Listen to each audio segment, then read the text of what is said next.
ที่แสนไกลเป็นการมาบังเกิดของพระผู้ไทยบรรทมในห้างหญ้าที่เบธเลเฮม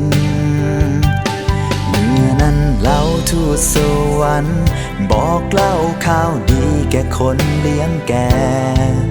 ว่าลัทสมีจงมีแด่พระเจ้าอยู่ในฟ้าสวรรค์และที่แผ่นดินโลกจงมีแด่มนุษย์ทั้งปวงที่พระองค์ทรงพอพระทัยโหราจารย์นำเครื่องถวายทั้งคำกำงานและอย่างไม่หอมเข้าเฝ้าพระองค์ผู้ทรงนามเอมมานูเอลพระองค์คือความหมายของคริสต์มาสที่เฮาฉลองกันเป็นความหักขององค์พระเจ้าที่มอบให้แก่มนุษย์ทุกคนผู้ที่เชื่อและวางใจในพระองค์จะหลุดพ้นจากบาปทั้งหลายเพราะว่าท่านได้เชื่อในพระบุตรองค์เดียวของพระเจ้า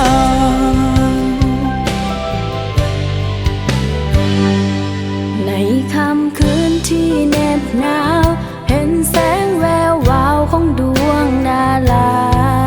ส่องมาจากฟ้าที่แสนไกลเป็นกันมาบังเกิดของพระผู้ไทยบรรทมในห้างหญ้าที่เบธเลเฮมเมื่อนั้นเล่าทูตสวรรค์บอกเล่าข่าวดีแก่คนเลี้ยงแก่ว่าลัทสมีจงมีแด่พระเจ้าอยู่ในฟ้าสวรรค์และที่แผ่นดินโลกจงมีแด่มนุษย์ทั้งปวงที่พระองค์ทรงพอพระทัยโหราจารย์นำเครื่องถวายทั้งคำกำยานและอย่างไม่หอมเข้าเฝ้าพระองค์ผู้ทรงนามเอมมานูเอล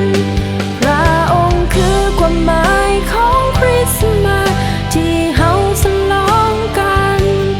เป็นความหาขององค์พระเจ้าที่มอบให้แก่มนุษย์ทุกคนผู้ที่เชื่อและวางใจในพระองค์จะหลุดพ้นจากบาปทั้งหลายเพราะว่าท่านได้เชื่อในพระบุตรองค์เดียวของพระเจ้า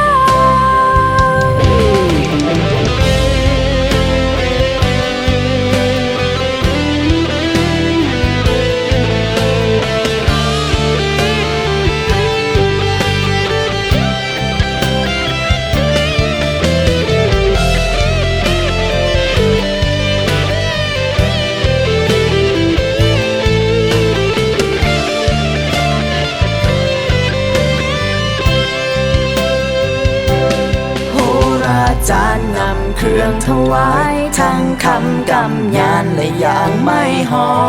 มเข้าเฝ้าพระองค์ผู้ทรงนามเอมมานูเอลพระองค์คือความหมายของคริสต์มาสที่เฮาฉลองกันเป็นความหักขององค์พระเจ้าที่มอบให้แก่มนุษย์ทุกคนผู้ที่เชื่อและวางใจในพระองค์จะหลุดพ้นจากบาปทั้งหลายเพราะว่าท่านได้เชื่อในพระบุตรองค์เดียวพระองค์คือความหมายของคริสต์มาสที่เฮาฉลองกันเป็นความหักขององค์พระเจ้าที่มอบให้แก่มนุษย์ทุกคนผู้ที่เชื่อและวางใจในพระองค์จะหลุดพ้นจากบาปทั้งหลายเพราะว่าท่านได้เชื่อในพระบุตรองค์เดียวของพระเจ้าขอเพียงท่านนั้นเชื่อว่าพระเยซูคริสต์เป็นพระเจ้า